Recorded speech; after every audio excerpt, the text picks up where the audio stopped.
Today, I'm here with Simon Dixon to discuss the truth about what's going on in the world and how you can protect yourself and your money, and if we're living through an economic reset. Simon, thank you so much for being here. Let's begin this deep dive by giving the people a simple, high-level summary of who really runs the world. Okay, all right. I've been involved in Bitcoin for 15 years, but before I was involved in Bitcoin, I was part of the monetary reform community. Over time, I kind of coined a phrase called proof of weapons. The proof of weapons network is essentially the fact that the West is fully captured, both politically, on the corporate level. And behind the corporate level, there's all sorts of other factions of power. But right now, if you look at America, for example, the Federal Reserve is owned by its shareholders, and its shareholders are the banks. Those banks are part of a financial industrial complex. It consists of those that create the dollar, which is the private commercial banks, those that create the securities, which is the investment banks, and those that buy the securities, which is the asset managers, the private equity, and the venture capital side. Together, you put together what all these different players, and because most of those companies are now public, they're under the control and they work under what I call a financial industrial complex. Now, the financial industrial complex, because all companies and power structures require access to capital, they're able to utilize and coordinate with other power structures. Now, the structure that really built the dollar and forced the world onto the dollar was the military industrial complex, and that represents the different corporations. Now, most of them are public companies, and most public companies belong to the largest shareholders, are the ones that are able to pool everybody's pension together, so the ETFs. And so it's kind of represented by BlackRock, State Street, Vanguard, and other large asset managers. As well as the military industrial complex, underneath that, you have the quote unquote deep state. And the deep state is really where the CIA and competing factions that are not accountable and do not work for the interests of national security. About 10% of it is, 90% is to serve the corporate interest, to prop up the dollar through war, and through perpetuating war and getting the resources that are needed for the companies that exist underneath this financial industrial complex. So you have the financial industrial complex where you have access to capital, the creators of the dollar and the poolers of all the capital that can divert money. Underneath that, it uses its investment bank in order to subordinate companies. They get board seats on all of these companies by becoming the largest shareholders, and they subordinate them by giving them access to capital, the bond markets, and everything else through their Federal Reserve and direct dealer network. Now, there are other factions of power, but within this network, this proof of weapons network, you can weaponize finance, you can weaponize military, but the neo-military industrial complex is the technical industrial complex. So this is the ability to run algorithms and dictate behavior based upon social media and everything that exists in these very large, very powerful technical companies. They also get military contracts. They also have backdoors into surveillance and spy networks, blackmail operations. So you can integrate it into the illegal stuff through the deep state, and then you can use various other colonies to do the really illegal stuff and fund all these dark operations. And that's where you have the criminal networks that prop up the dollar as well. But then you have a technical industrial complex, and the final piece of the equation, there's more, is the media. And so the media is obviously weaponized in order to propagate whatever is needed to maximize the returns of the financial industrial complex. So if you want to pump a stock, you have this vast derivative network in order to force subordination. Through the deep state, you have all the blackmail operations to ensure that everyone's compromised. Through the access to index tracking funds, you can control through ratings agencies whether somebody gets in the S&P 500, which then gives them access to a steady flow of capital. And obviously you can print the money, and the idea is that you need to leave the government with all the debt for the people and push all the value into the stock market and receive all the yield in the bond market. And that's the game. And then eventually you end up at the end of a debt cycle and you kind of move on to your global financial industrial complex, which is the stage that we're in right now, where essentially you have to partner with other pools of capital. And that's mainly represented by the largest sovereign wealth funds in the world. In the case of Europe, that's Norway. In the case of Asia, that's China. And then you have the Gulf sovereign wealth funds, and then you have other networks like the Singapore sovereign wealth fund. And so altogether, it's created this transnational capital that is able to utilize the US military industrial complex, weaponize the dollar through the financial industrial complex, fool the people and control the narrative through the media, and then push people into algorithmic social credit scores and artificial intelligence and behavior through the technical industrial complex. Most often in a bull market, they're all aligned and you can manage a portfolio of hedge funds, derivatives, all the, the different things. But sometimes they go off into power struggles. And so we're witnessing a few power struggles. For example, the banks, the biggest and most influential player on the top of the chain is JP Morgan.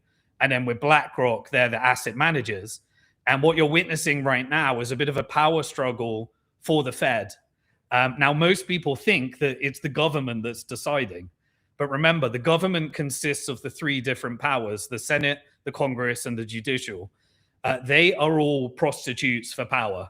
And so if you want to make it in Congress or Senate, then you have to receive lobby financing. The higher you go, the more compromised you have to be. And you only climb to the top if you're the most compromised, because they need to sustain the power network.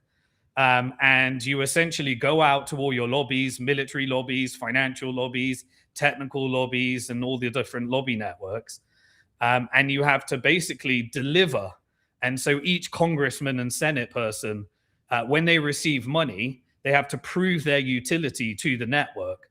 And the more you can prove, the more you can do for military, financial, technical, or other lobby powers, the more money you get, the more marketing you get, the more the media is. And then they try, and as you go up the structure, you get more and more compromised until suddenly you're on an Epstein list at the very top. This is the power structure. And obviously through the deep state, you're able to run these very large criminal blackmail operations to gain control of judicial, to prop up these criminal networks that essentially force the world onto the dollar, pillage assets, and make sure that every country is subordinate, printing their currency to prop up the dollar until no one will buy those bonds. And once people won't buy those bonds, they reconfigure the world by devaluing a currency, pushing capital out to other players in the network, and setting up the next game. And these games tend to happen. There was the British Empire, and then there's the American Empire, and now we're moving to a world of multipolarity. And that's not China versus America. That's transnational capital coordinating and using politicians like Trump in order to reset the order, maximize their returns, and leave the people bag holders of all of the debt. Love it. Love it. Great framework to continue on this conversation. I could go in so many rabbit holes right now, but I think one of probably the more spicier conversation is what you just said at the end. There's a lot of conversation right now of Trump being the savior. I really like your framework of he's ushering us into a multipolar world. We just saw the World Economic Forum, and one of the big pushes they were talking about, at least from the American politician view, was the end of globalism.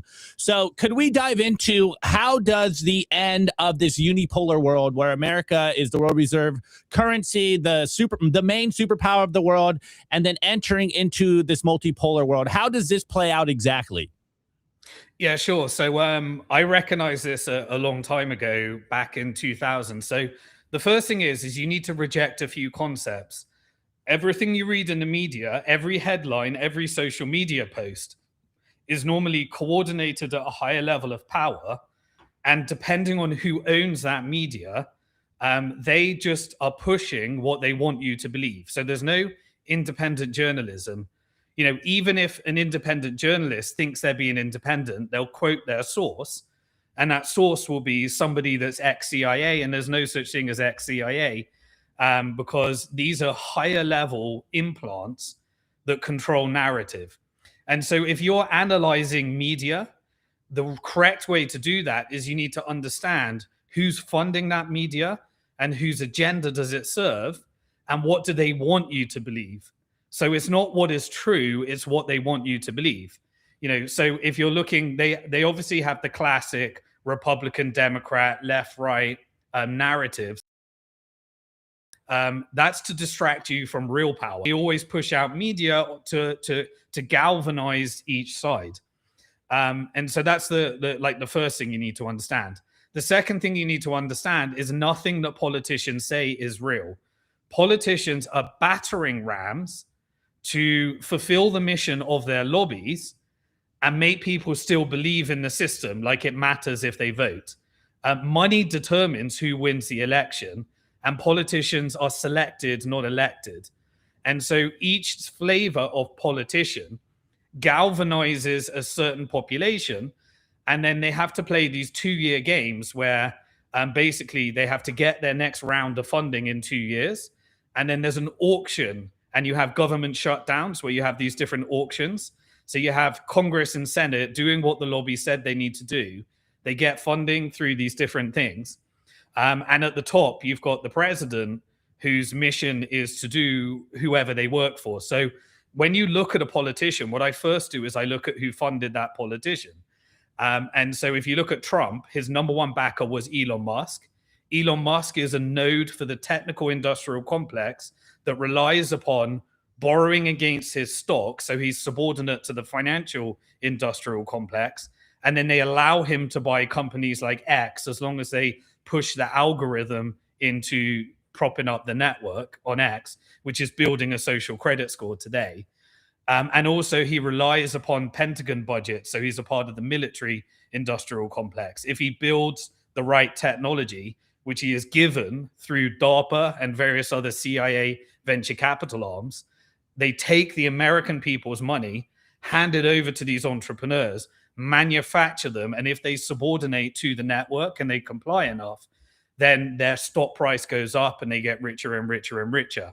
But they always need to be subordinate to debt capital markets and equity capital markets and blackmail operations, so they don't go too far off the grid, as it were.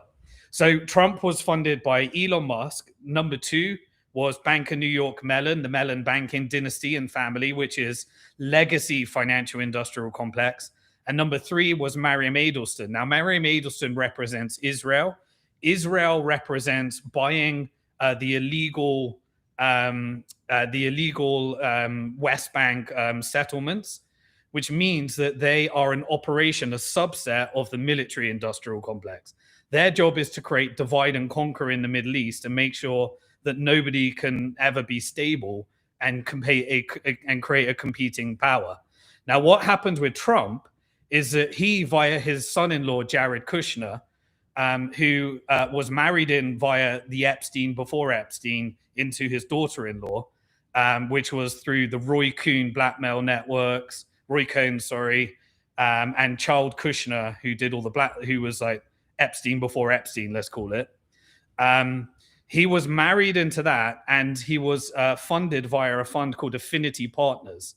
Now, Affinity Partners is a multi-billion-dollar sovereign wealth fund, Gulf sovereign wealth fund funded VC venture capital fund. So he's got his lobby money for technical, then financial, then military, and that's his priority. He works for the technical, then he works for the financial institutions, mainly the BlackRock money manager pool rather than the JP Morgan pool. So there's a slight faction there. And then underneath that, military, which is Israel. And so you expect him to work in that order, and that's what he does. So the very first thing he announced was the ginormous AI project. The reason that in BlackRock, Rick Ryder, the CIO, is being installed into the Fed right now is because there's lots of the function of private credit markets is broken right now. And so the AI data centers rely on private credit and the buy side, the fund managers, rather than the banks, because the banks are mainly real estate, creating credit to prop up more orthodox Jerome Powell. So Jerome Powell needs to be taken out. Rick Ryder needs to go in. And then you can get all of this AI data center, and you've got to push a big narrative in the media, which is China's about to take over AI, and we're going to strategically die if we don't pump all of this money, roll over the debt, run through the debt ceiling, and then you get to the debt ceiling, and then the next blackmail operation and bribal networks kick in at every phase. So all this to say, but where is his big money? His big money is the Middle Eastern sovereign wealth funds. And so they managed to use Trump in order to buy a reset of the world order. Now, what happened on that side of the world is you essentially had China that's built up its manufacturing base, has been investing in Africa, the global south, in Middle East.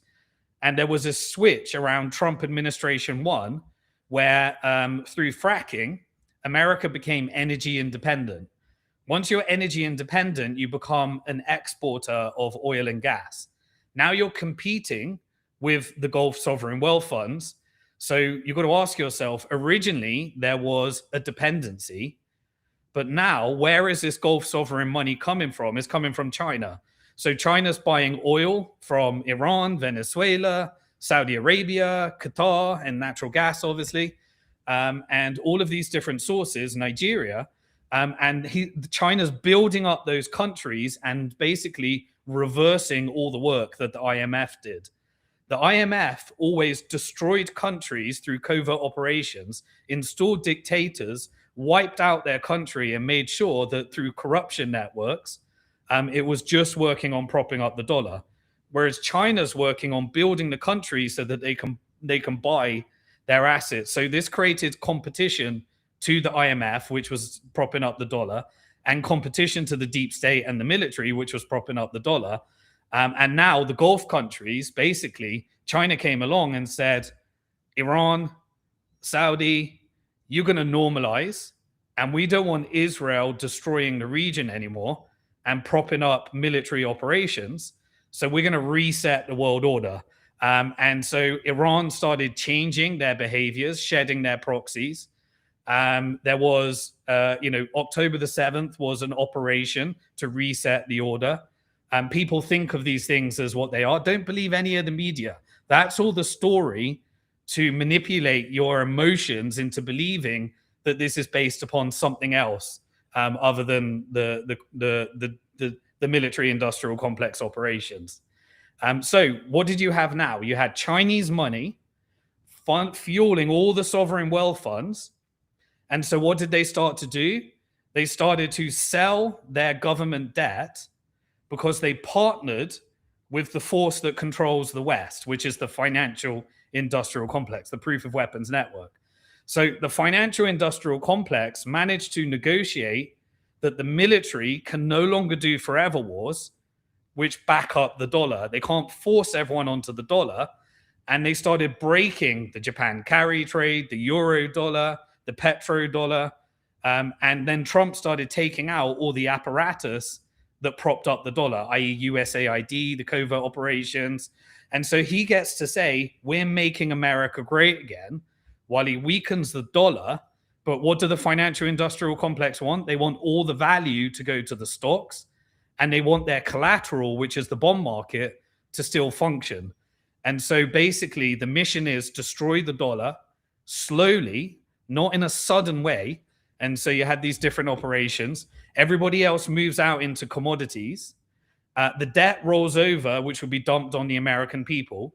Refinance, re-regulate the private credit market by deregulating the pensions. Allow the dollar to be turned into a surveillance state through stable coins and crypto policy, and then pump up the stocks like crazy, and run the economy hot as possible while they manage their capital outflows. And then tariffs was the perfect way of essentially getting all of the deals renegotiated, bankrupting small business. Because remember, America is an importing country. Tariffs means the importer pays the tariff. The small business goes bust, just like COVID. They get gobbled up. If you look at all the banks right now, all M&A is the number one source of revenue. They just released their financial reports. Military companies are exiting the Middle East, but moving to defense contracts. It's all moving to cybersecurity and artificial intelligence. And this is because essentially transnational capital has formed an alliance in a multipolar world. So it's Chinese money based upon manufacturing base and infrastructure that is then fueling the sovereign wealth funds. And Saudi sat down with Trump and said, I want to buy $1 trillion of your equities.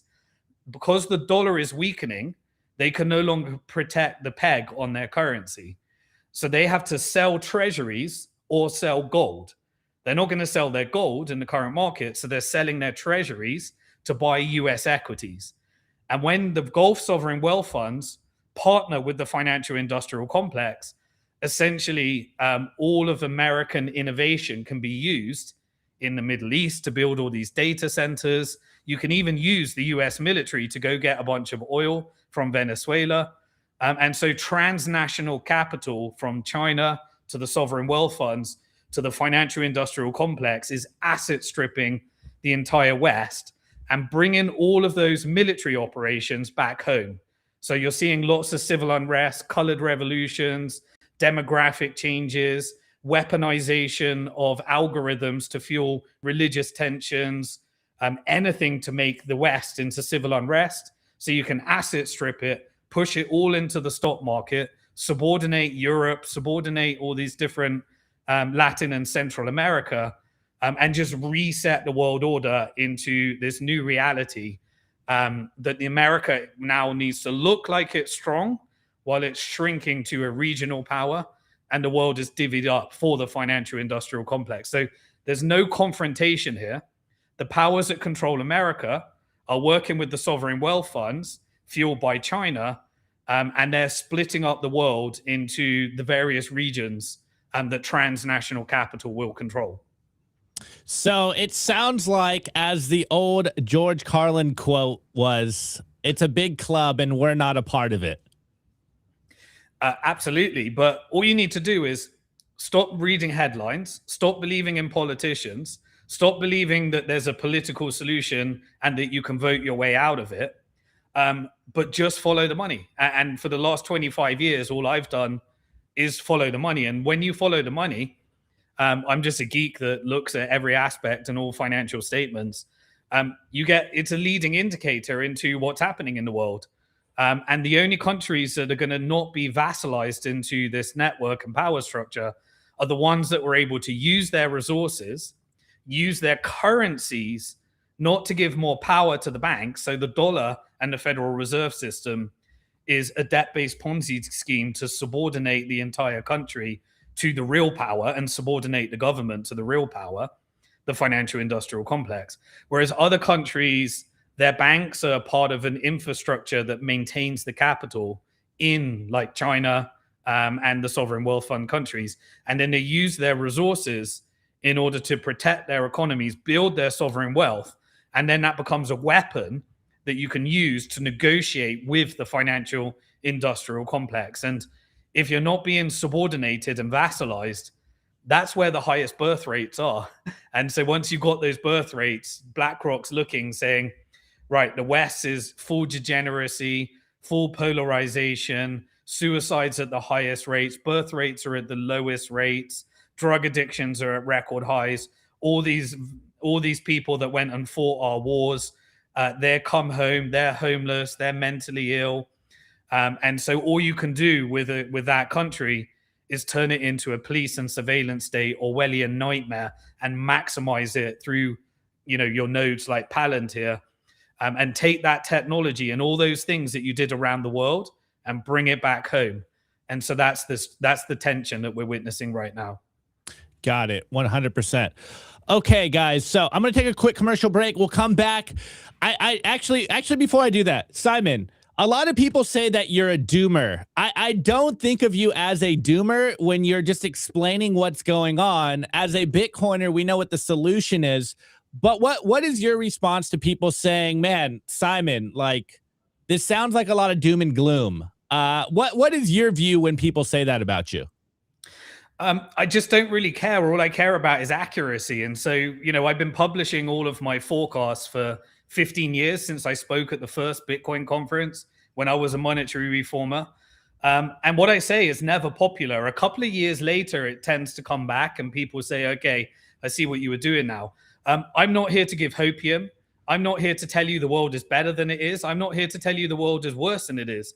I'm here to tell you from my experience, having worked in investment banking, having built business and understand how venture capital and public markets work, having understood debt markets, having been an investor in, I was an investor in Coinbase, Kraken, Bitstamp, Bitfinex, Circle, all the largest companies that made our industry. And I've seen them go from a little mission to support Bitcoin to being subordinate to the financial industrial complex, to go and you have to engage in. I've seen this network 100 different times. I've invested in these companies. So that is coming from, you're probably in the West. Now, the fall of the West, or the slow decline and vassalization of the West, is good if you're rich. Is very good if you're rich, but the rich will get richer and the poor will get poorer. And you need to know how to manage that. Now, if a storm is coming, you just want to know what's going on. You don't want to be lied to. You need to get a raincoat, get an umbrella, fix your roof, and start getting to work at what you need to do to protect yourself. And politicians and media, they're lying about everything right now. But here's the bullish message. You also need to decide where you want to live. Because if you're living in a country where the cities are going to go to shit and you can't afford to move, you need to get more rural. And you also need to know that the fall of the West is the best news in the world for countries that have been on the other side of the military industrial complex bombs. This is Africa's time to utilize their resources. This is the Middle East ending the forever wars. Tens of millions died, death and destruction. This is Asia's opportunity to rise. And so capital doesn't disappear. And then you can either live in a fantasy and a reality where your politicians are lying to you about absolutely everything, or you can accept that this is how it is. And I don't advocate for anything. I only care about accuracy. And if I'm wrong, I'll say it. But I don't think I'm wrong about these things. And you can get prepared, or you can look for some hopium. But there is trends here. And so doomerism is great for other countries. And that's the world. We're just shifting. Capital is shifting. And you need to decide how you're going to make your moves, how you're going to protect yourself, your family, your community, and those around you. Got it. Love it. Okay, guys. So quick commercial break. When we come back, we'll talk about how Bitcoin fits into this. I do want to touch on, the place of gold and silver currently. They're on historic runs. I want to, continue to dig your brain about the geopolitics and the macroeconomic state that we currently are seeing right now. As you mentioned, we are seeing a monetary reordering happen in real time. And I think a lot of people are missing what they should be watching. So after this quick commercial break, we'll touch on all of that. We'll be right back in 1 minute.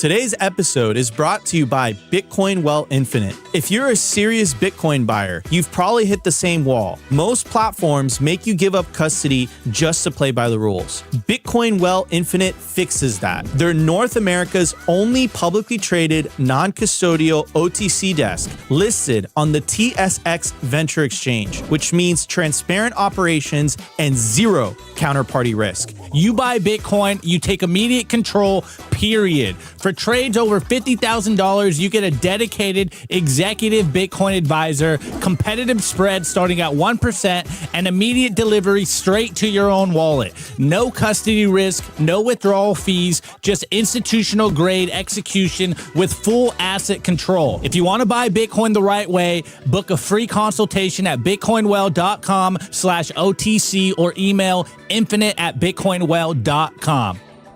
I want to give a shout out to our partner, StampSeed. Is your Bitcoin in cold storage really secure? Are your seed phrases really secure? StampSeed's do-it-yourself kit has everything you'll need for you to hammer your seed words into commercial-grade titanium plates, instead of just writing them down on paper. Paper is fragile. Titanium plates are strong. Your words are actually stamped into the titanium plate with this hammer and these letter stamping tools. Once the words are in, they aren't going anywhere. No risk of the plate breaking apart and pieces falling everywhere. Titanium stamp seeds will survive nearly triple the heat produced by a house fire. They are also crush-proof, waterproof, non-corrosive, and time-proof. And now you can customize your titanium seed plates. You can upload your design or logo, and they will laser engrave it on the back of your seed plate, the opposite side of where the words are. Stamp your seed on StampSeed and use promo code SIMPLY to get 15% off anything on the stampseed.com store.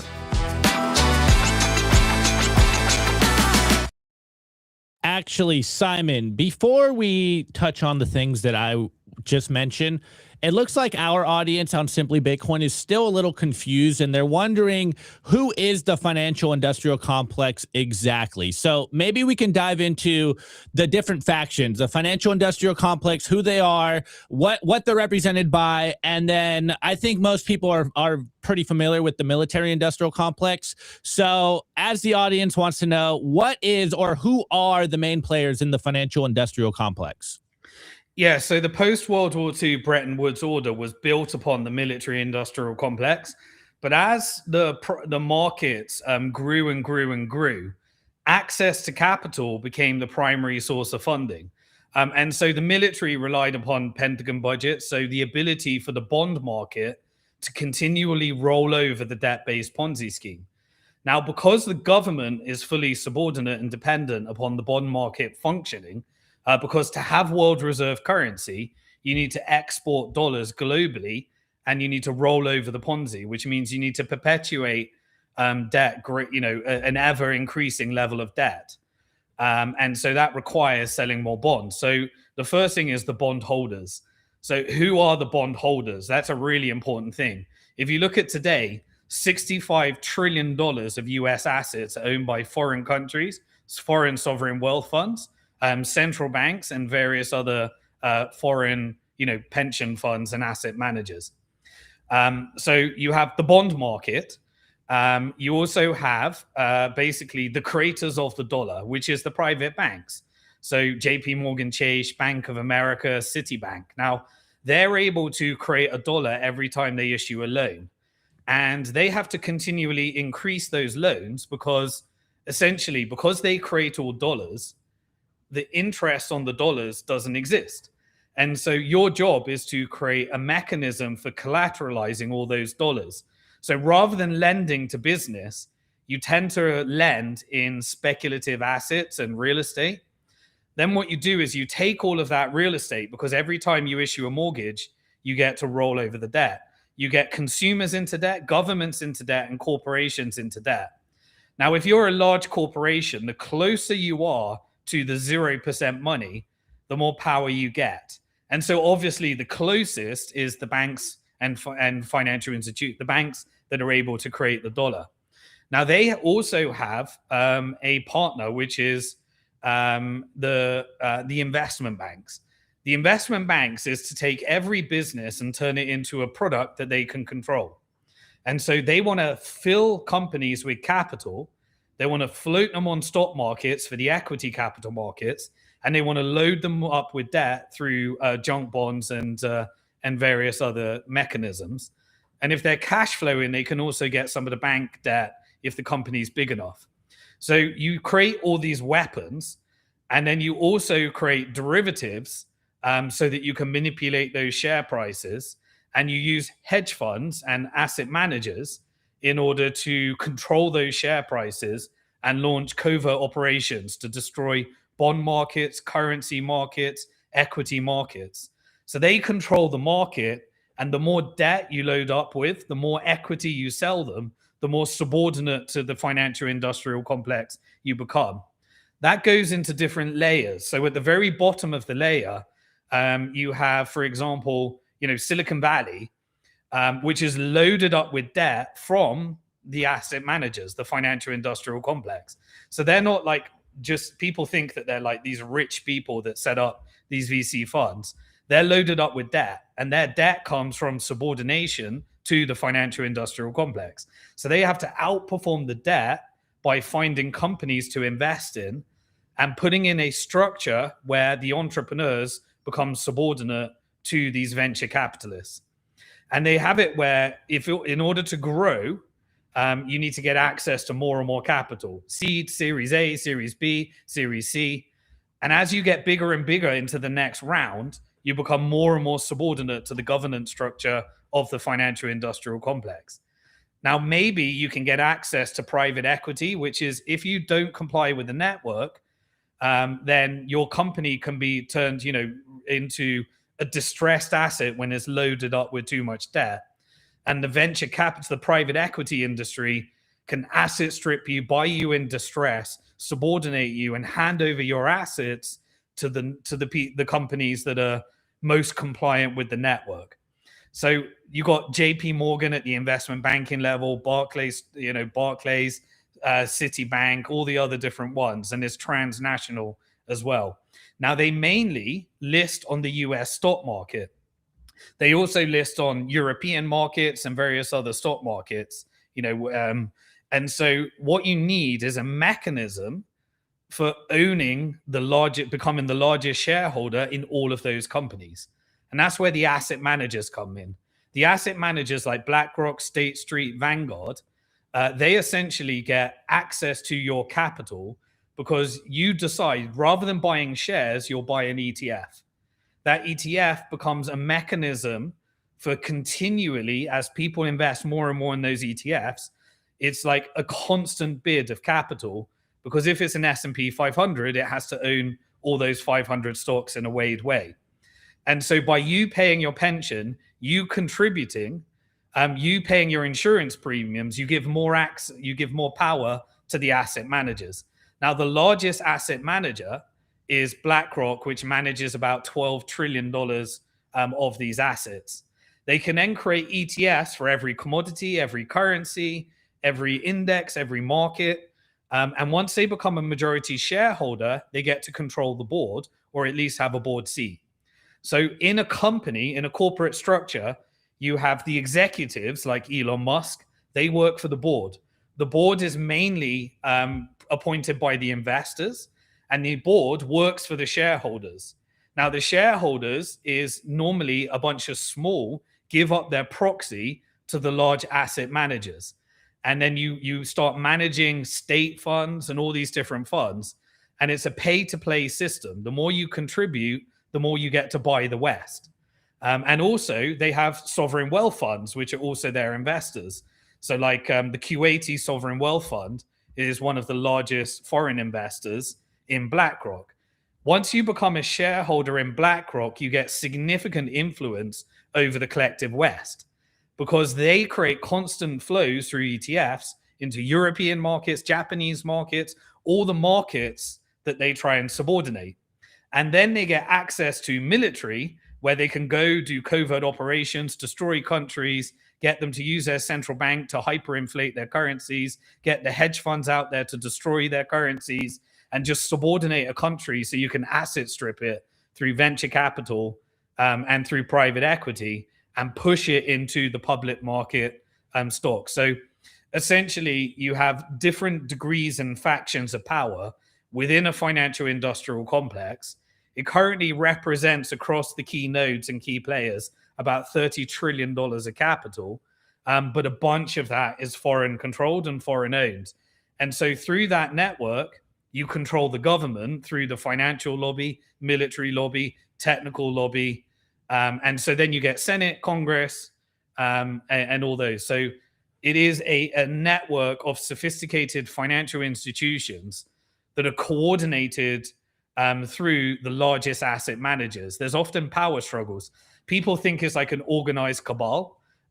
It's not. There are people that get chucked off the network, and it's a ruthless power struggle. And almost all of them are compromised to ensure compliance, and to kind of keep the network survival is that mechanism. And that is what rules the West.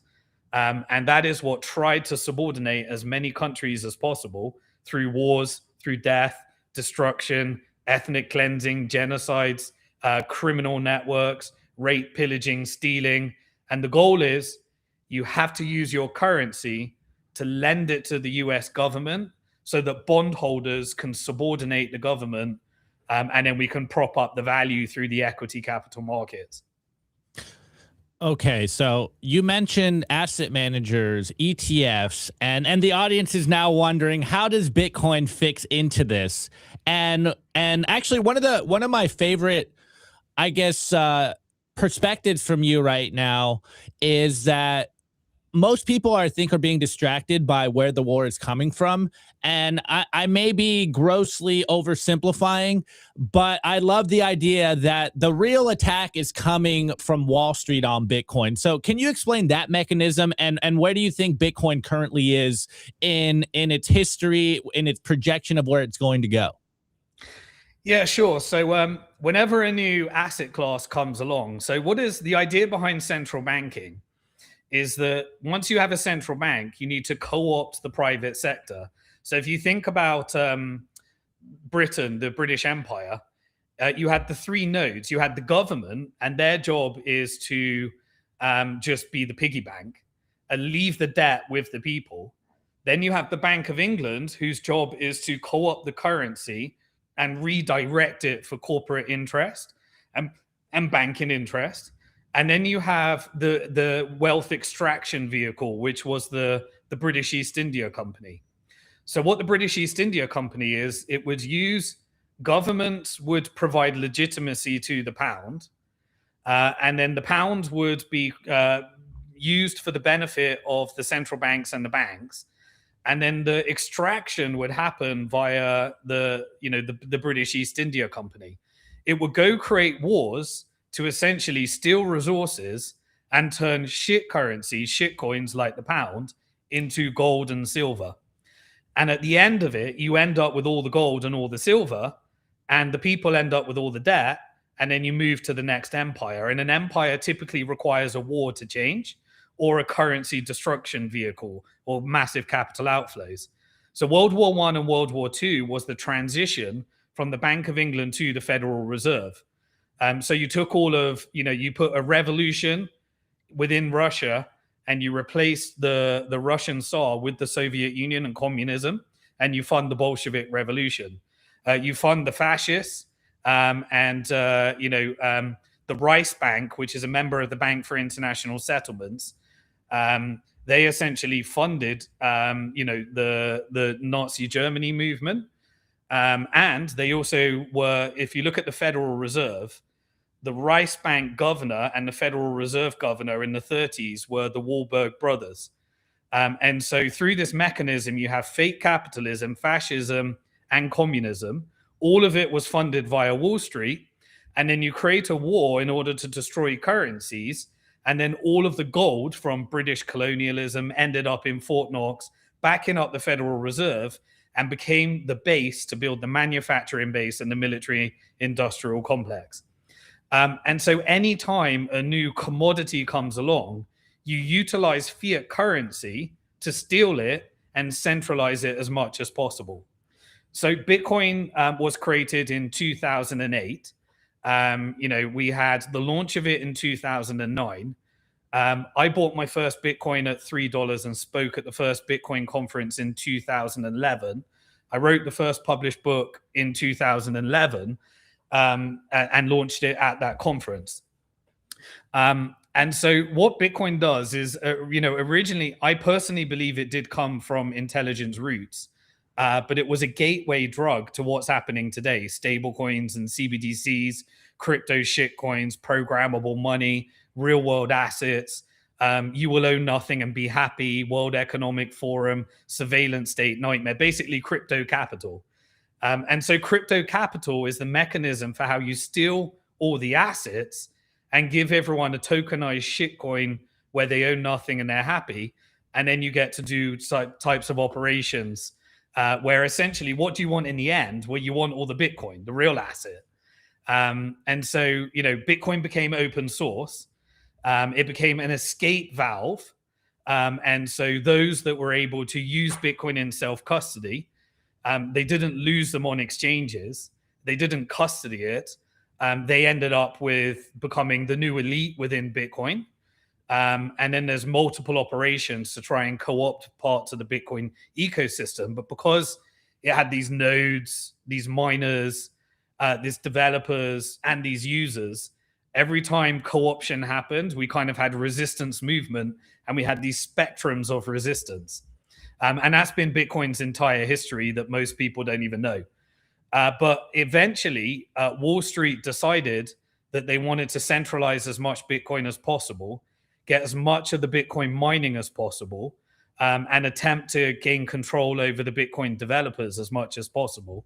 And so various operations were launched. We had through people like the Bitcoin Foundation, then moving into MIT, then moving into developer funding. And then we had competing implementations and various other things that happened throughout that time in order to try and blackmail developers. They had operations where essentially 60% of the mining was happening in China.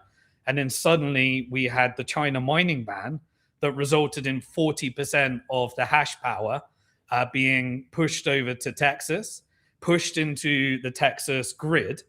And also Wall Street then took those companies and made them public so that they could essentially gain as much control over some of the mining hash power through the American stock markets and the typical mechanisms. We had multiple attempts at shitcoins and forks. Different nodes were created like Blockstream, that was funded by various factions of the financial industrial complex to try and push psyops like, say, Craig Wright is Satoshi, and then Gavin Andreessen supported that. And then you had Roger Ver supported that. And then you had just different types of psyops that led to Bitcoin Cash and various other things. And obviously you had the old Ethereum thing and all this. So they started building the proof of stake control grid, the surveillance state, the Silicon Valley shitcoins. They were supplementing their VC portfolios by launching all of these altcoins that were pre-mined, dumping them onto people and ending up with everyone, as much Bitcoin within Silicon Valley as you could. So you centralized it initially into Silicon Valley as much as possible. Then you tried to get as much in Wall Street. And so you created the Bitcoin Treasury Company. Now they're creating borrow against your Bitcoin, push more custody. Then they created, things like the ETF. You had Operation Choke Point 2.0.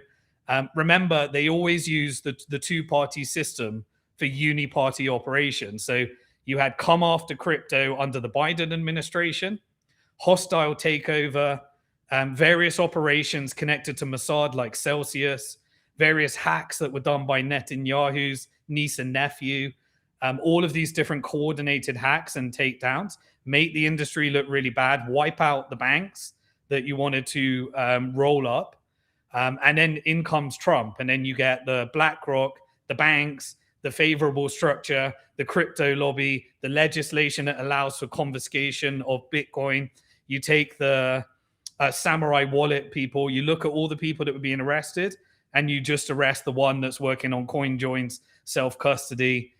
You then co-opt different nodes like Coinbase through Larry Fink, and then BlackRock becomes very positive towards Bitcoin. Everyone gets tax incentivized to roll up a bunch of that old Bitcoin, put it in Bitcoin treasury companies. And then people are like, well, it's very tax efficient. I don't want to learn how to self-custody. And so you buy the Bitcoin BlackRock ETF. You create companies and legislation where banks can use it as collateral. You create stable coin regulations where you co-opt someone like Tether. So Tether is essentially using the government debt to build a massive Bitcoin position.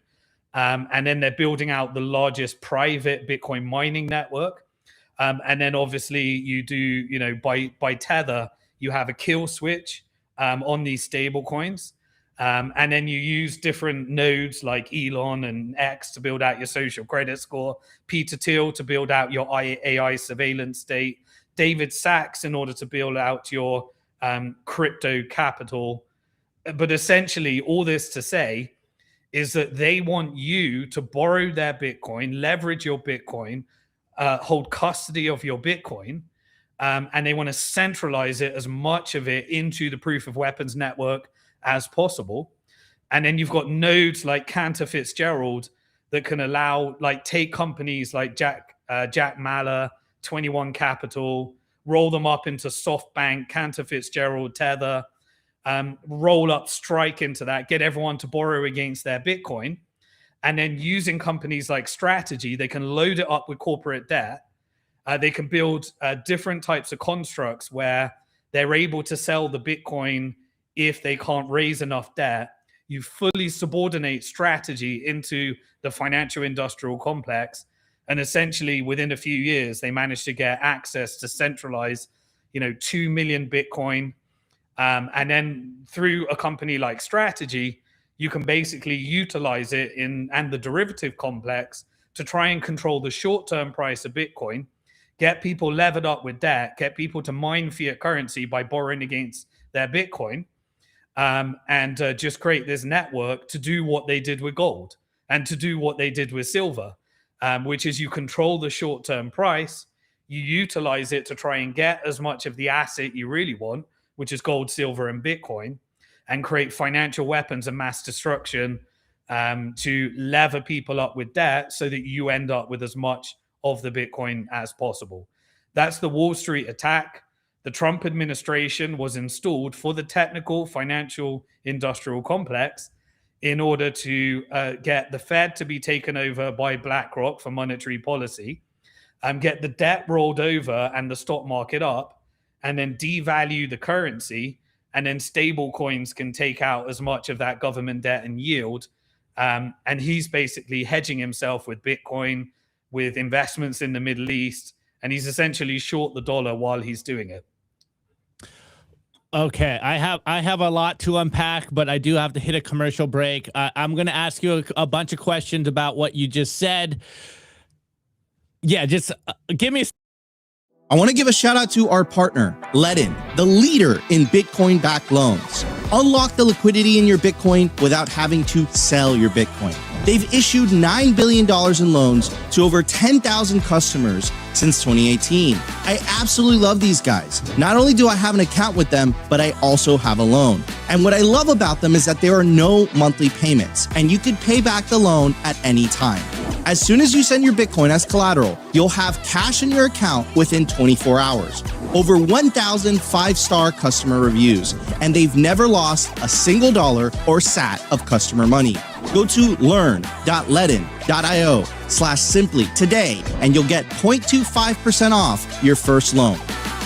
I want to give a shout out to our partner, sat123.com. Sovereignty isn't just about your money. It's about your communications too. When the grid goes down, most people go dark. Cell towers fail in hurricanes, cyber attacks, and blackouts. But satellite phones? They don't rely on local infrastructure. Iridium has 77 satellites in orbit, giving you a direct line anywhere in the US, even offshore. If you hold your own Bitcoin keys, you should hold your own comms too. Sat123.com also has everything you need to start building your Bitcoin citadel. Starlink, battery backups, Faraday bags to protect your hardware wallets, and much, much more. It's a one-stop shop for anyone serious about resilience and off-grid independence. Stay connected, stay independent, stay sovereign. Go to sat123.com/simply today and use promo code SIMPLY to get 15% off anything on the store.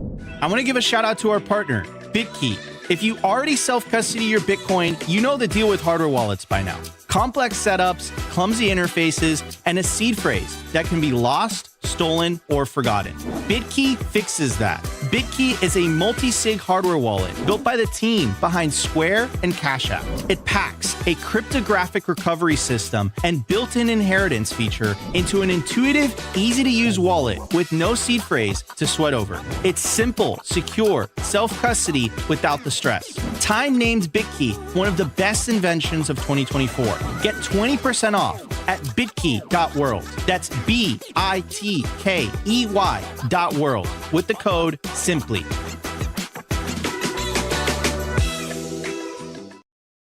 Okay, Simon. So, point blank question. Do you think Bitcoin has been co-opted since the ETFs were launched? Bitcoin is the most decentralized thing that we have in the world. And it's not going to take on power, but it is going to give you an exit and a boycott. So people think that we're going to take down the financial system. The financial industrial complex, the FIC, realized that they need to adjust to this reality. And they've co-opted as many players as they can, and they continue to do that as much as they can. All this to say that Bitcoin is still the most decentralized thing we have. But the rich will get richer. The financial industrial complex will do very well out of Bitcoin. But your job, if you really care about Bitcoin, is we need a community that still believes in what Bitcoin was created and how it was originally designed. We need people running nodes. We need people owning their Bitcoin in self-custody. We need people that aren't borrowing against their Bitcoin through a centralized structure. And we need people that are going to support different types of innovation that allow for privacy on layer twos, circular economies in the countries that need Bitcoin the most. And so everything I originally set out, when I originally started investing in Bitcoin companies, I invested in BitPayzer because they were bringing Bitcoin to Africa. I invested in UnoCoin because they were bringing Bitcoin to India. I invested in RTM that was bringing Bitcoin to Venezuela and Argentina. I invested in Bitso that was bringing Bitcoin to Mexico. They have centralized and created a dependency. And the reason that Bitcoin is not going the way that gold is going right now when it's meant to be going at is because everybody gave a chunk of it over to Wall Street, and they're in the accumulation phase and doing what they essentially did to gold and silver. And so congratulations, it was always going to happen. As we succeed, Wall Street, we're going to co-opt as much of it as they can and accumulate as much of it as they can. And they have every power structure to be able to do it. But we still need to maintain a core community, and we still have that, that is actually going to be deciding, running those nodes and deciding which implementations of the code, of the node code that they're actually running. And we still have that community. And so it's still the most decentralized thing we have.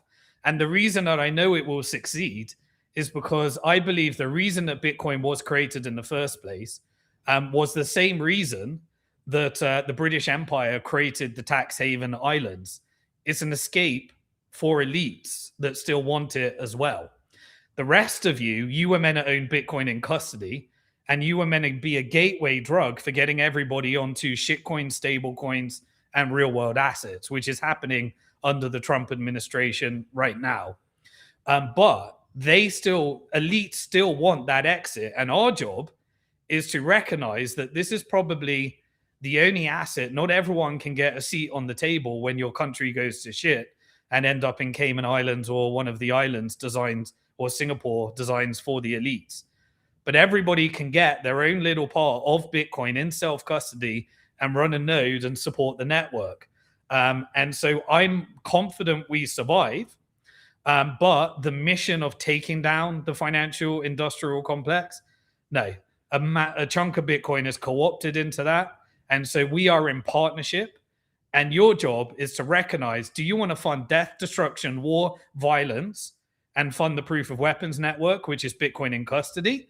Or do you want to actually boycott, make the system weaker, and at least have a corner of the world that's working on allowing people to be sovereign? Because the only countries that are going to survive in this multipolar world order and not be vassalized into the FIC are the countries that have sovereign wealth.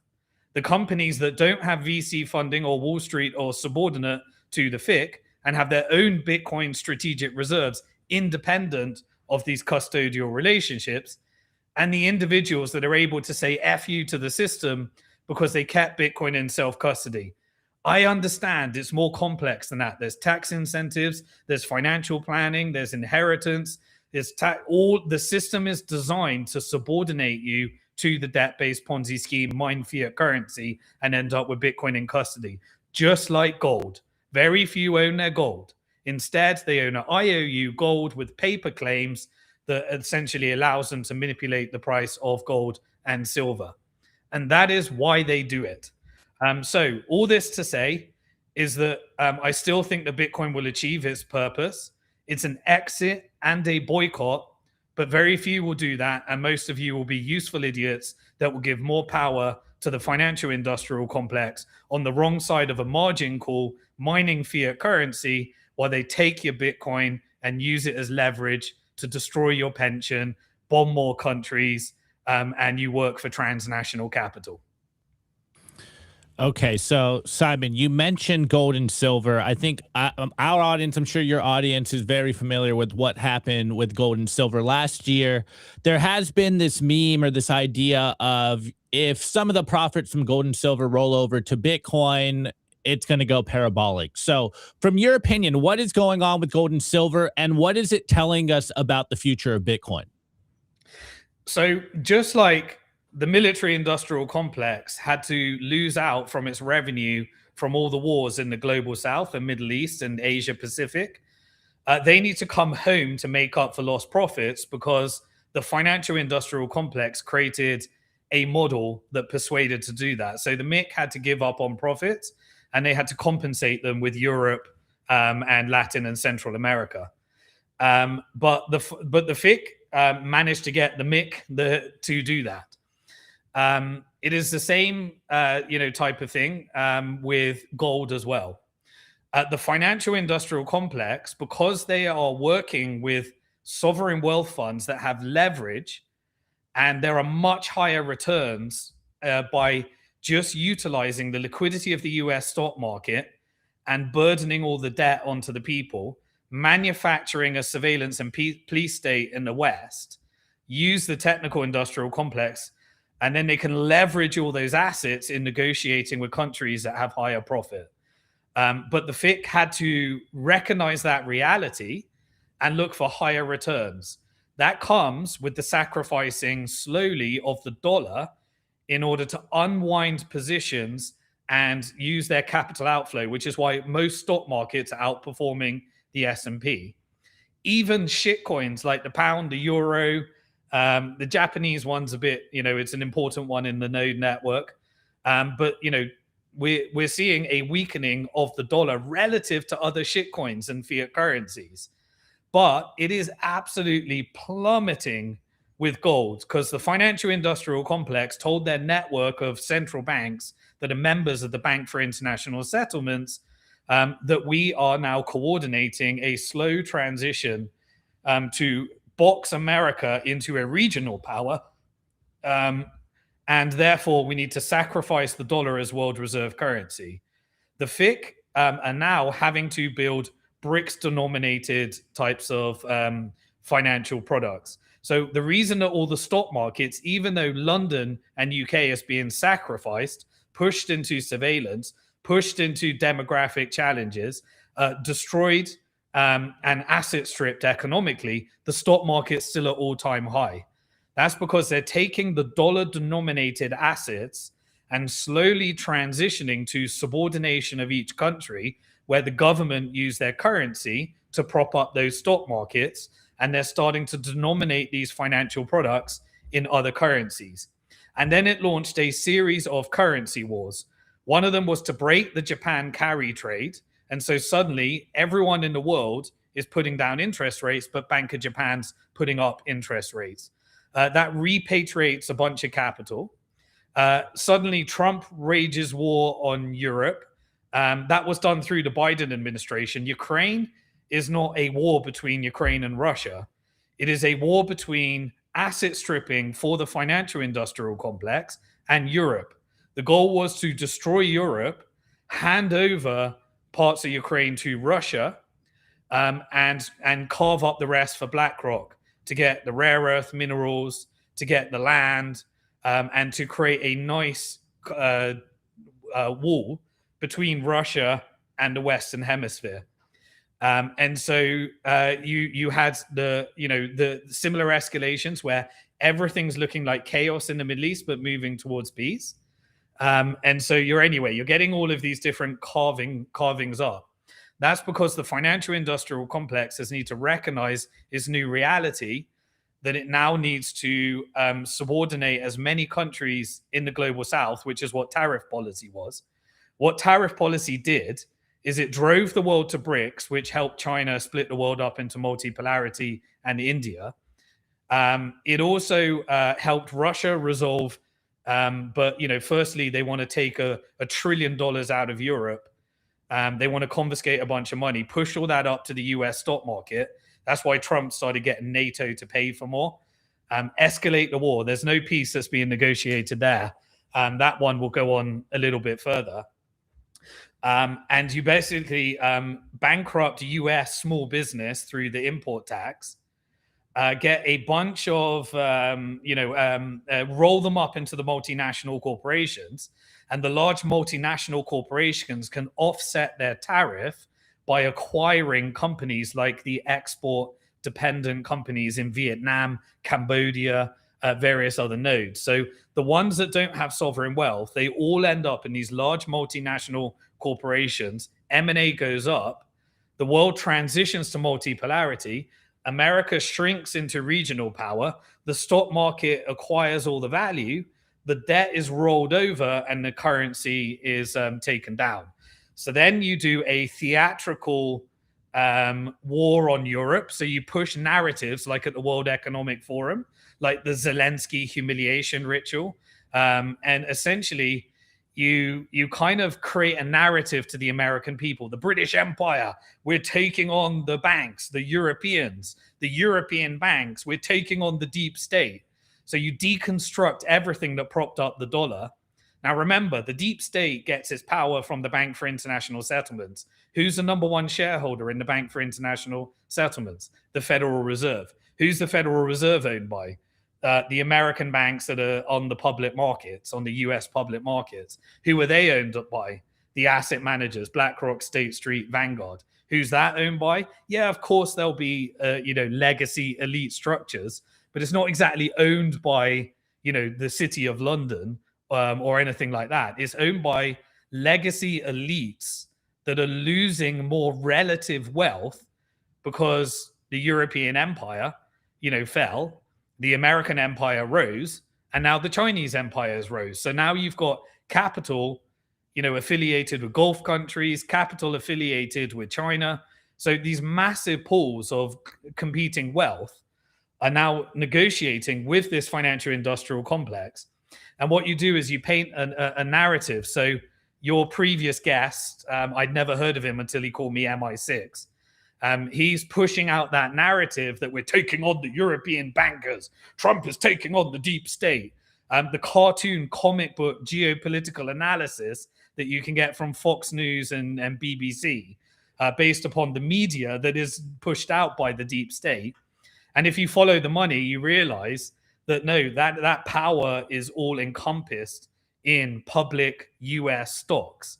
And the deep state props up the dollar. And if you take on the deep state, you're strategically telling the world, no more covert regime change, no more currency wars, no more death, destruction, rape, pillaging of your countries, no more installation of dictators, no more national endowment of democracy, covert operations, no more pretending you're funding aid by USAID when you're doing money laundering operations to fund your drug cartels and all the deep state operations that fund these different things. You know, MI6, Mossad, Five Eyes, CIA, they're one network to continue the flow of drugs, and they're propped up by their shares in military industrial complex, and power shifts based upon wealth dynamics. And so, you know, that's where who the Bank for International Settlements are. And then finally, when you weaken the dollar, you break the pegs, the Hong Kong dollar, the Saudi currency, you get them to sell their treasuries. And then also, you know, you push everyone, all the foreign central banks, you tell them, load up on gold, sell your treasuries. And the only people that aren't selling their treasuries are UK, Europe. What does that tell you? UK and Europe are subordinate to the same financial industrial complex that controls America. You know, Canada, Australia, Europe, UK, Israel, the whole West, they're subordinate to the same financial industrial complex, and they're just shifting capital around. And no, Trump's not taking it on. Trump represents a pure faction of the technical industrial complex and financial industrial complex. He isn't a neocon. He doesn't represent what Biden, which was military industrial complex power, you know, and he's more on the BlackRock side. You will own nothing. And that kind of integrates between technical and financial and asset management. That's what Trump represents. And so, you know, that's what he is here to do. He's not taking on the Federal Reserve. He's reshaping the Federal Reserve for BlackRock to make sure that this surveillance state has all the capex it needs to dump the debt on the American people and put it in pensions at artificially low rates, while the long-term bondholders are saying, pay me more with higher rates. Interesting. Okay. That makes perfect sense to me. I do have to play one last commercial break. And I think that's the end of this conversation, Simon. I do want to open it up to the audience. They've been asking a lot of questions in the audience to clarify some things. So, guys, if you have questions, drop them in the chat. I do see Simon's chat as well, so I can answer both of your guys' questions. Last commercial break, and then we'll wrap this up with like a Q&A. Before we go back, I forgot to even answer the question. Gold, central banks. Silver is an AI industrial play. And so the silver side was take those paper contracts. Everybody in the financial institutions that gets on the wrong side of this will be bailed out by the Fed, and that's already happening. You move from QT to QE. They get their bailouts. You socialize the losses, privatize the gains, and then China comes along, constricts the supply, and that resets all of these silver supply chains, AI data centers, eastwards, while America just becomes a data center and all of the energy needed to power all of this artificial intelligence. So the silver play is you had Japan carry trade, euro dollar, petrodollar, silver, gold, and then managed decline of the dollar to box and move into this BRICS and GCC and sovereign wealth fund transnational capital. Let's go to the break. I want to give a shout out to our partner, HIVE Digital Technologies. Fueled by clean energy, HIVE has quadrupled its global Bitcoin mining footprint and channels that same scale into high-performance compute, where their AI cloud is now ranked #1 in the world for network performance. At HIVE, you've got dual engines, Bitcoin and AI humming, roaring, accelerating in unison. They're lean and mean, they're green and clean, and they're rewriting the playbook on sustainable digital infrastructure. You can catch the latest buzz at HIVE Digital Tech or at hivedigitaltech.com. I want to give a shout out to our partner, bitcoinben.io. If you're into freedom, Bitcoin, and building a real community, this is for you. Gain exclusive access to real-world, members-only, private clubs across the globe, featuring poker nights, expert-led classes, co-working spaces, educational meetups, live events, and more. Current locations include Sarasota, Nashville, Boston, Dallas, Las Vegas, and St. Louis, with new clubs launching soon in West Palm Beach, Scottsdale, Alabama, and beyond. Not to mention Bitcoin Ben's resorts in El Salvador. There's 3 of them, and they're absolutely beautiful. You'll also get access to the first fully backed Bitcoin bank with fiat ramps and savings accounts. It's called Private Key Bank. And you guessed it, it's based out of El Salvador. Go peer-to-peer with Bitcoin bulk buys. Tap into home equity for long-term Bitcoin growth. And join their exclusive mining pools if you're interested in mining. What are you waiting for? Head over to bitcoinben.io. Join today, where Bitcoin meets freedom.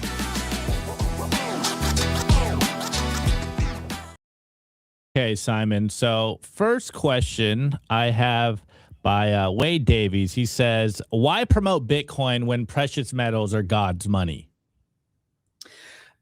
So I love precious metals. I believe in gold. I believe in silver. They are escape valves. But the problem is that most people can't own it in custody.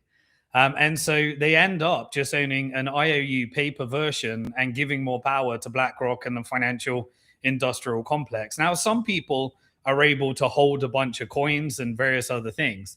But when you're dealing, as your wealth grows, it doesn't scale. And so I believe that people need wealth that they can escape their country.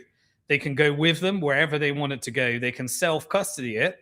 And it has the full flexibility of the tyrannical state, that many countries are pushing towards right now. And so the answer is that, okay, great. If you want to own gold in self-custody, virtually everybody owns a paper version of gold, which means you don't own your gold. And that's the one that will be, confiscated, used to leverage or whatever.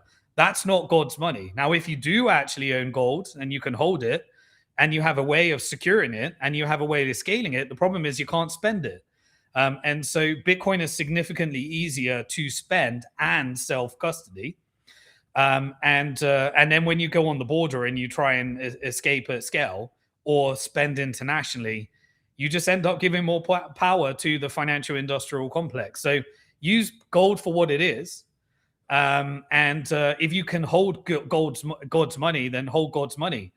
More power to you.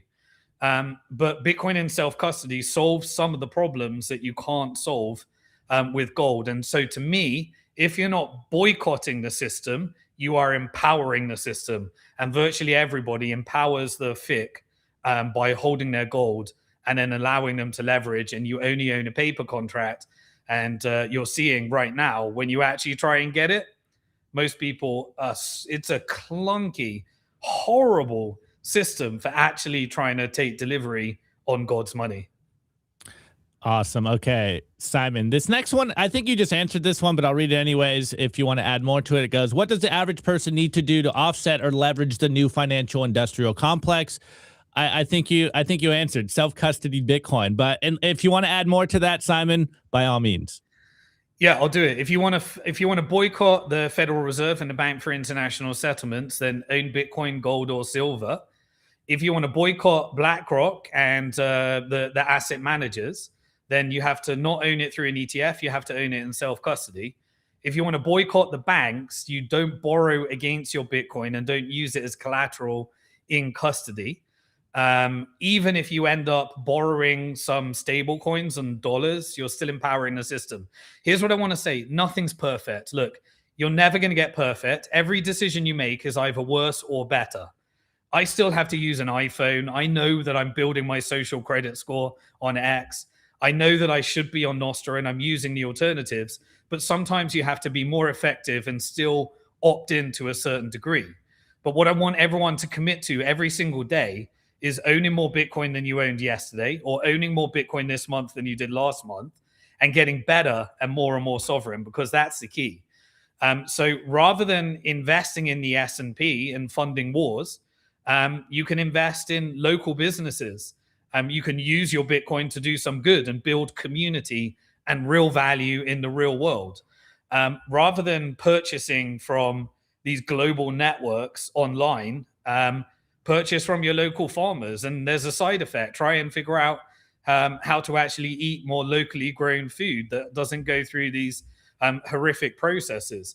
So think that your vote doesn't matter. That unless you're wealthy, unless you're rich, you can buy politicians and you can engage in politics. The real vote is your money. Boycott things that you don't want. Hold it in self-custody and just commit to improving your flows of money, and work in the local communities and build like these circular economies. That's how you do it. And depending on how wealthy you are, how sovereign you are, there'll be degrees by which you can do that. Some people are deep in debt and they've got to try and figure out, do I pay off that interest right now, or do I put a little bit into Bitcoin? What's the right ratio? What am I going to do here? Just really have a plan and think for 10 years. Don't put together a 1-year plan. If you put together a 1-year plan, you'll say, what's the next Bitcoin killer? What's the next shitcoin I can buy? I'm going to leave it on an exchange so that I can trade faster. All the wrong decisions. They are pushing you into degeneracy on poly markets, gambling, just everything they want you to do is probably the opposite of what you should do. So just be very conscious of your money and recognize there isn't perfection. You're not going to get everything right. I recognize the reality. Just get better. You brought up, if you're rich enough, you can buy politicians. And this is coming from me. What was your takeaway from the last election when Bitcoiners really lobbied and put a lot of money behind the Trump administration? What was your initial take of that, and what is your, in hindsight, view of Bitcoin and politics combining?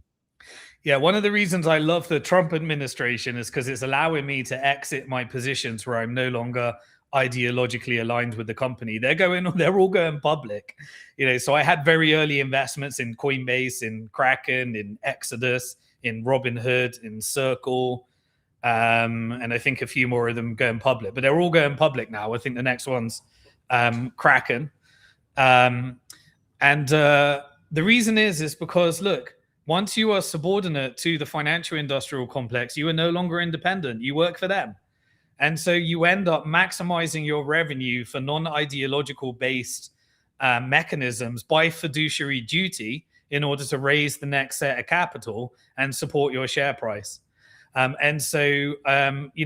is a very buoyant crypto lobby, but it's not that powerful. So the crypto lobby was built, when Trump came to Bitcoin 2024, I think it was. We started to have all the politicians kind of turn and slowly get these crazy people into becoming nodes for the proof of weapons network. And everyone started supporting Wall Street and politicians and all the very influential company that were now at this stage, from very small companies that couldn't get VC funding that I was investing in to multi-billion-dollar unicorns that are working for their good venture capitalists to generate returns. They created the crypto lobby, and the crypto lobby became important, but it's nowhere near as powerful as the banking lobby scene. We got to understand where we are right now. And so what it actually did was it partnered with the asset managers and the BlackRock and the asset manager faction of the financial industrial complex. So when you see Brian Armstrong pushing right now, remember who he really works for. He really works under the asset managers, and there was meetings he had with Larry Fink, because it's only when you partner with Larry Fink can you actually take on the banks. And the banks and the asset managers are managing their portfolio. And suddenly you get language taken out around self-custody. Suddenly you get the banks being able to create their own yield on their own stable coins. And suddenly, so the crypto lobby, I believe, is fully co-opted into the financial industrial complex. They're throwing you a few things, and obviously they control significant chunks of their little faction of power within the financial industrial complex, but they're fully subordinate at this stage, and is only under a corporate structure that you can justify the money needed to buy all these prostitutes and politicians to get what you want. Okay.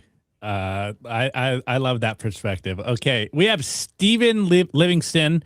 He asks, what does America look like with no dollar?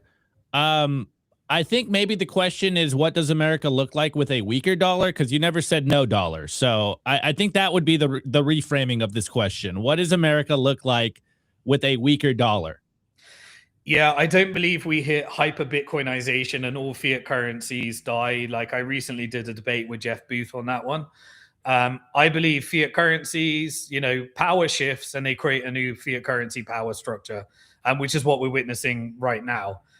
Very few will escape. And so you just get a new group of elites and a bunch of people that hopefully come along. And that's why I still, 15 years later, I'm still advocating for people to own Bitcoin in self-custody. But America, I believe, will always have a dollar, just like, the British Empire still had the pound, but the pound just becomes a tool for bad growth, propping up the stock market and subordinating wealth. So the stock market of US is the most liquid in the world. It's a very useful tool. So America, the people, become subordinate to the stock market, and the dollar gets weakened and weakened and weakened slowly, like it is right now. And it becomes a regional currency, because if you pegged your currency to the dollar, the weakening means that you have to defend that peg, and people won't do that forever. And so it becomes more and more regional. And one of the interesting things that they did in Venezuela, they continued selling. So the White House continued selling the oil at a discount to China via Chevron, because they're still transnational capital. China's an important node in the network. Chevron still wants the revenue to prop up their share price. Exxon came along and said, we need the price of oil to be $80. So they said, we can't do anything with it. They need $200 billion of capital. So they're probably going to get Gulf capital. Remember, the refiner in Texas is fully owned, a subsidiary, the one that can take advantage of it is fully owned as a subsidiary of Saudi Aramco. And so essentially the dollar becomes a tool for transnational capital more and more and more. The military becomes a militia rental for extraction of resources, and the technical industrial complex becomes a brochure for the surveillance and police state. And so you manufacture civil unrest, which weakens the dollar a little bit further, and it creates the narrative needed in order to slowly remove the Constitution, usher in various parts of martial law, beta test on UK, use Palantir, use the border security as the narrative for massive surveillance, digital IDs.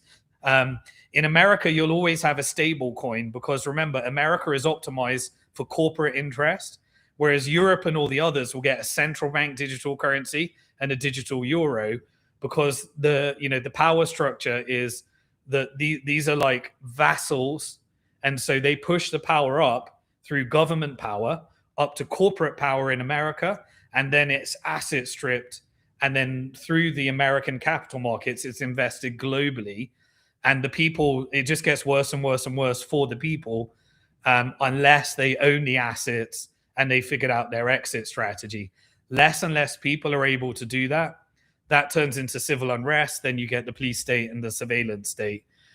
So it just gets worse and worse unless you're in the elite, and your job is to make sure that you're managing that transition. Now, what they did in Venezuela is they immediately co-opted Tether into freezing some of the oil sales that were being done in Tether. The Bitcoin and self-custody that was rumored, that kind of disappeared. That probably went into a corrupt power structure, because probably Maduro agreed to what happened and was negotiating. The stock market went up 300%. And that was all elites and a few banks. It's not like distributed across the people. The oil still flowed to China, and they froze the Tether. Now, what does that mean? Think of what happened when the European Central Bank and the Federal Reserve implemented sanctions on the Central Bank of Russia. Everyone went for de-dollarization. And so what I'm expecting to happen is that the Fed and the financial industrial complex will destroy many currencies in Central and Latin America, dollarize it into Tether, build out the surveillance state and control grids, and all the other countries will say, I'm not using Tether because that's a weapon, just like the dollar was weaponized against Russia. And so you signal to the world, don't use Tether in your country, but the Western Hemisphere, they can dollarize and implement Tether and stable coins in order to build out these control grids across, and you dollarize as much as you can, but you do it regionally and detracting it from penetrating in countries. And so expect more and more currency wars. Like Scott Bessent already did one in Iran to destroy the savings of the Iranian people. And obviously you had all the Latin America ones. I expect more dollarization regionally. And of course, the value will just go down and down and down, and you need to protect yourself. And they need to, because they need to protect themselves from some of this massive inflation from running the economy hot. There's only 3 ways to combat inflation. You tax more, which is what tariffs were, a tax on American small business, because that takes money out of the system. So it's disinflationary. Or you get the price of oil down, or you create massive productivity increase, which is AI and robotics. So basically the entire Western Hemisphere, as well as other regions, are being rebuilt to host data centers, artificial intelligence, robotics, creates mass unemployment. And as that creates civil unrest, you use technological surveillance state, and then you push capital outflows by weakening the dollar, but the dollar stays a regional currency, and it will be programmable, and 1984 Orwellian surveillance state nightmare social credit score, where you will own nothing and be happy. Okay. Trying to wrap my head around, is this kind of saying like we are entering kind of a bimetallism future? Like, where does Bitcoin fit here as the neutral money for the world? As if, I mean, obviously there people or central banks are going to hold gold. We're going to have some, digital fiat monstrosity and Bitcoin. So maybe it's not a bimetallism future, but I have a feeling that I think all 3 of these are going to have a place in the future. So what is your take? Is this like, are you explaining kind of a bimetallism future? Lots of fiat currencies, multipolarity, currency wars, and currency wars drive people to the neutral assets. At the moment, the financial industrial complex wants more Bitcoin. So it's trying to take as much Bitcoin from you by fooling you into leverage and treasuries and ETFs. Once it's got sufficient amount of Bitcoin, at the moment, it will use its derivatives complex. But we're partnered in this scheme. And so there'll be Bitcoin in self-custody, sovereign freedom. There'll be countries that have built their Bitcoin strategic reserves the right way. El Salvador, sadly, at the moment, the IMF is still in charge. You've got 2 choices in Latin and Central America. You either become a surveillance, technical, industrial complex node with the IMF, or you've built enough Bitcoin in strategic reserves and you partner with the rest of the world and you end up like Venezuela. So El Salvador is playing that game. IMF is still in charge, but they managed to build their Bitcoin strategic reserves, and hopefully they can build some sovereign wealth.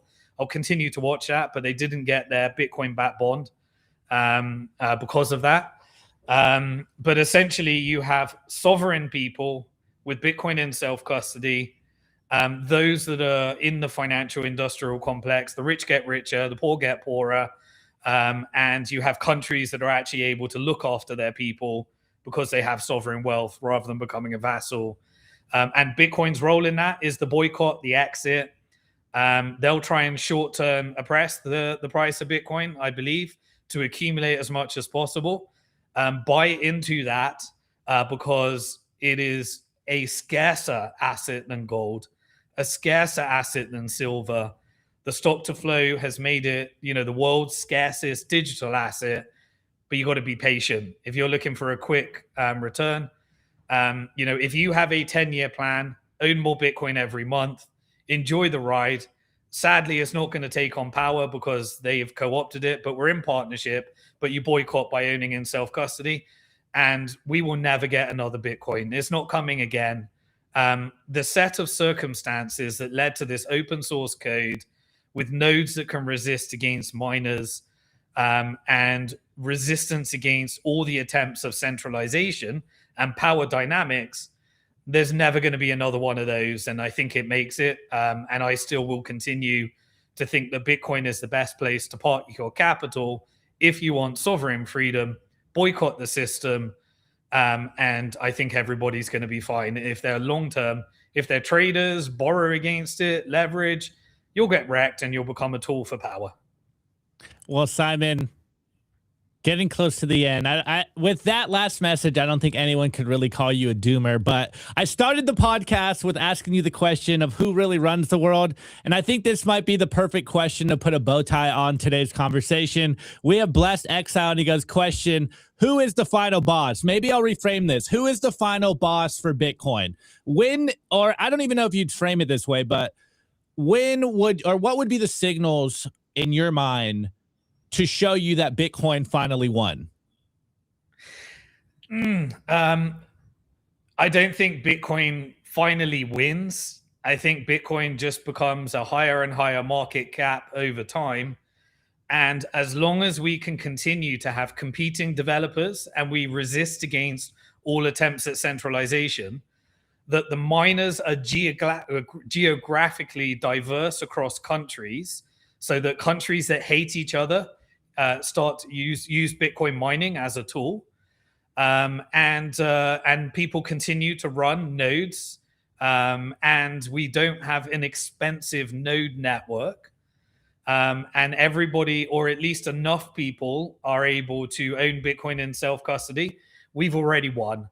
We were never meant to get this far. When we were just a bunch of people in a conference in Prague with about 100 autistic, crazy, people that just wanted to take on the banks, we were never meant to succeed. Like, the fact that we got here is an absolute miracle. And Bitcoin is to be cherished. And we just need to maintain a community of people that continue to do what Bitcoin was designed for. And we need to just bring on as many people as possible, and just recognize that there's going to be people that own Bitcoin in self-custody, and there's going to be everyone else.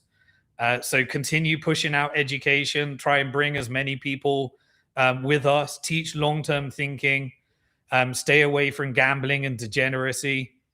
And we've already won. But, the people that are short-term minded, they've lost. If you're a long-term thinker, you got a 10-year plan. Thank God for Bitcoin. It was a miracle that we got this far, and that we've got this during this radically changing moment. The next 5 years will be 200 years of change. You won't recognize the world. And you're going to need community to get through this, because there's multiple psyops to make sure that you're not protected. And I think Bitcoin's a lifeboat.